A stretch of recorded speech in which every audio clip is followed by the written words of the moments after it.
ఒక్క నిమిషంలో జీవితమేమీ మారదు. కానీ ఆ ఒక్క నిమిషం ఆలోచించి తీసుకున్న నిర్ణయం మాత్రం జీవితాన్నే మార్చేస్తుంది కాదంటారా? ప్రేమగా పలకరిస్తే పరాయి వాళ్ళు కూడా మనవాళ్ళు అవుతారు. అదే కఠినంగా మాట్లాడితే మనవాళ్ళు కూడా దూరం అవుతారు. అందుకే అందరినీ ప్రేమగా పలకరిద్దాం. పోయేదేముంది మాటే కదా! ఒక కప్ప తామర పువ్వు చుట్టే ఉంటుంది. కానీ ఎక్కడ నుంచి వచ్చిన తేనెటీగ మాత్రమే తామర పువ్వు యొక్క మకరందాన్ని ఆస్వాదిస్తుంది.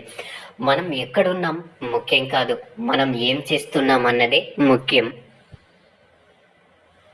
కష్టాల్ని ఎదిరించే దమ్ము, అలాగే బాధలను భరించే ఓర్పు ఎప్పుడైతే నీలో ఉంటాయో అప్పుడే జీవితంలో నువ్వు గెలవబోతున్నావని అర్థం. తప్పులు చేసేవాడు అమాయకుడు, ఒక తప్పుని మళ్ళీ మళ్ళీ చేసేవాడు మూర్ఖుడు.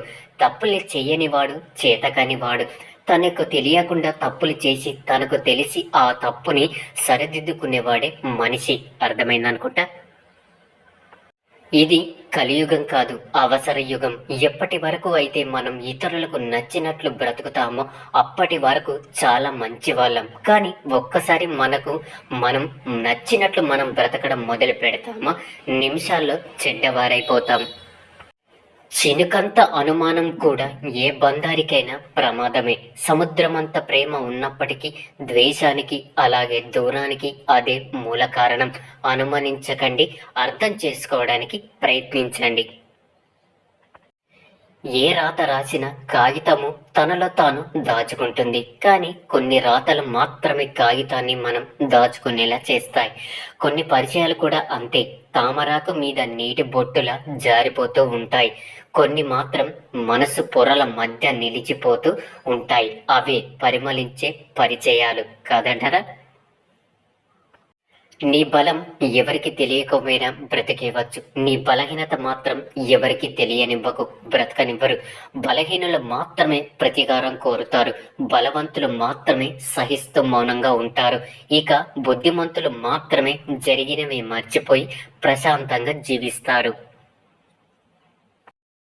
నువ్వు ఎన్నిసార్లు మోసపోయినా అవమానంతో కుమిలిపోకు. ఎందుకంటే నమ్మి మోసపోయావా తప్ప ఎవరిని నమ్మించి మోసం చేసిందే లేదని గర్వపడు. చూసేవాళ్ళు చుట్టూ లేకున్నా సరే పుష్పం వికసించక మానదు. అలాగే నీ పని నువ్వు నిశ్శబ్దంగా చేసుకుంటూ వెళ్తూ ఉండు. నిన్ను ఇష్టపడేవారు దారి వెతుక్కుంటూ వారే వస్తారు. అందరికీ అందుబాటులో ఉండకు, అలసైపోతావు. ఎవరితో ఎంతవరకు ఉండాలనో అంతవరకే ఉండు. అర్హత లేని వాళ్లకు అతిగా చనువు ఇవ్వటం ఆత్మాభిమానానికి హానికరం. చెయ్యకుండానే చేశాను అనేవాడు కొద్దిగా చేసి కొండంతా చేశాను అని చెప్పుకునేవాడు గర్వపోతు. ఎంతో చేసి కూడా కొంచెం చేశాను అని చెప్పేవాడు సజ్జనుడు. ఎన్ని గ్రామ సింహాలు ఒక్కటే ఎన్నిసార్లు మొరిగిన ఒక్క సింహ గర్జనకు కూడా సమానం కాదు. అలాగే ఎంతమంది గట్టిగా అరిచి ప్రచారం చేసినా ఒక నింద ఎప్పుడు నిజం కాదు. మనిషిలో అహం తగ్గిన రోజు ఆప్యాయత అంటే ఏంటో అర్థమవుతుంది. గర్వం పోయిన రోజు ఎదుటి వారిని ఎలా గౌరవించాలో తెలుస్తుంది. నేనే నాకేంటి అనుకుంటే చివరికి ఒక్కడిగానే మిగిలిపోవాల్సి వస్తుంది. గౌరవ మర్యాదలు ఇచ్చిపుచ్చుకుంటూ ఆనందంగా ఇతరులతో కలిసి జీవించడమే మంచి జీవితం అనబడుతుంది.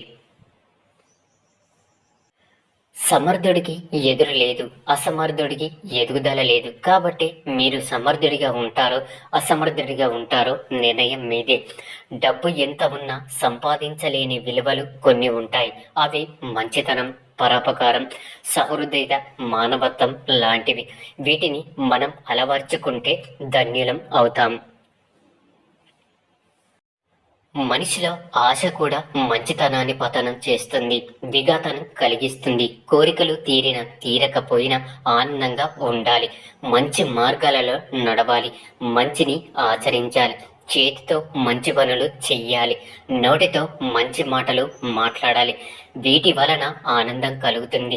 మంచి పలకడం, మంచి వినడం, అలాగే మంచి చూడడం, మంచి చేయడం ఇవి మన జీవితంలో తోడుగా నిలుచుంటే చాలు.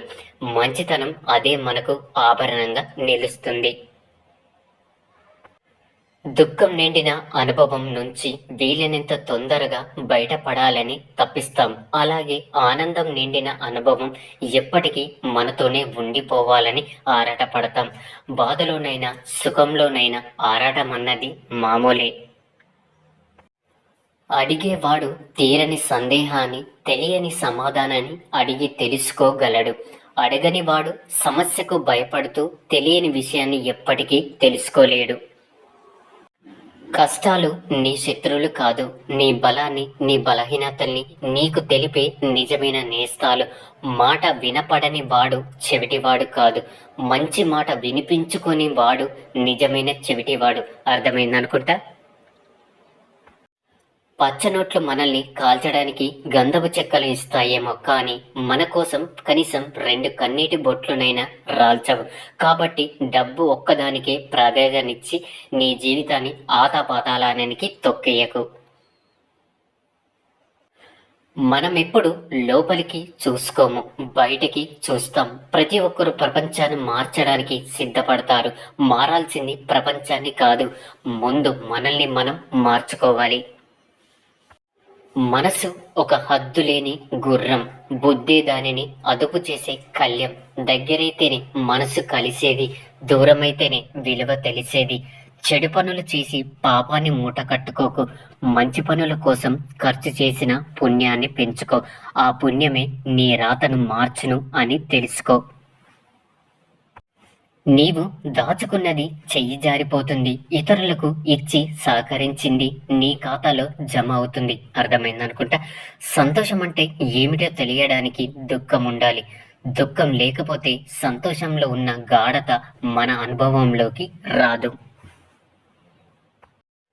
కోపంలో మాటలు తూలి ఇతరులను దూరం చేసుకునే దానికన్నా క్షమించు, క్షమాపణలు అడిగో, దగ్గర చేసుకుంటే మీకు శత్రువులు తగ్గుతారు, జీవితం ప్రశాంతంగా ఉంటుంది. తెలియని తెలుసుకుంటే జ్ఞానం, తెలిసింది దాచుకుంటే అజ్ఞానం కాదంటారా? మంచి మాట అలాగే మంచి ఊహ మనిషికి మనసుకు ఎంతో ఆరోగ్యకరం. మేలు చేసిన వారికి కీడు చేసేవాడు, కూడు పెట్టిన వారిని క్రూలదొక్కేవాడు, విద్య నేర్పిన వారిని వెక్కిరించేవాడు, ఉపకారం చేసే వారికి అపకారం తలపెట్టేవాడు పరమ మూర్ఖుడు. ఆవేశం అధికమైతే ఆలోచన తగ్గుతుంది, ఆలోచన తగ్గితే అంధకారమే మిగులుతుంది. కాబట్టి పెద్దలన్నారు, తన కోపమే తనకు శత్రువు. గుర్తుంచుకోండి. అలవాట్లు మనం ఉపయోగించే చేతికర్ర వలె ఉండాలి, అంతేకాని మనం ఆధారపడే ఊతకర్రలాగా ఉండకూడదు. జీవితం అనేది ఒక నది లాంటిది. అడ్డంకులన్నింటినీ ఎదుర్కొంటూ ముందుకు సాగే నది ప్రవాహం మాత్రమే సముద్రాన్ని చేరుకోగలుగుతుంది. అలాగే జీవితం అనే దారిలో రాళ్ళుంటాయి, అలాగే ముళ్ళుంటాయి. వాటిని భయపడి వెనక్కి తిరిగితే అక్కడే ఆగిపోతావు. ధైర్యంతో ముందుకు సాగితే సకలం మనం సొంతమవుతుంది. భగవంతుణ్ణి ఒక్కటే కోరుకో, కోపం వచ్చినప్పుడు నీ కళ్ళ నుండి నీళ్లు రానివ్వమని, అంతేకాని నీ నోటి నుండి మాట రానివ్వద్దు అని.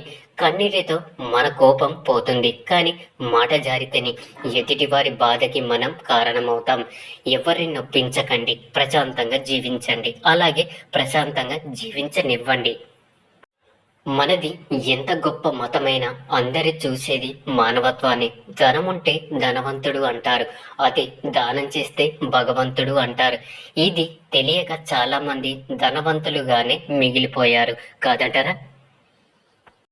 వినేటప్పుడు వినయంతో వినాలి, మాట్లాడేటప్పుడు మర్యాదతో మాట్లాడాలి, అలాగే అడిగేటప్పుడు ఆప్యాయతో అడగాలి, సమాధానం చెప్పేటప్పుడు సంస్కారంతో చెప్పాలి.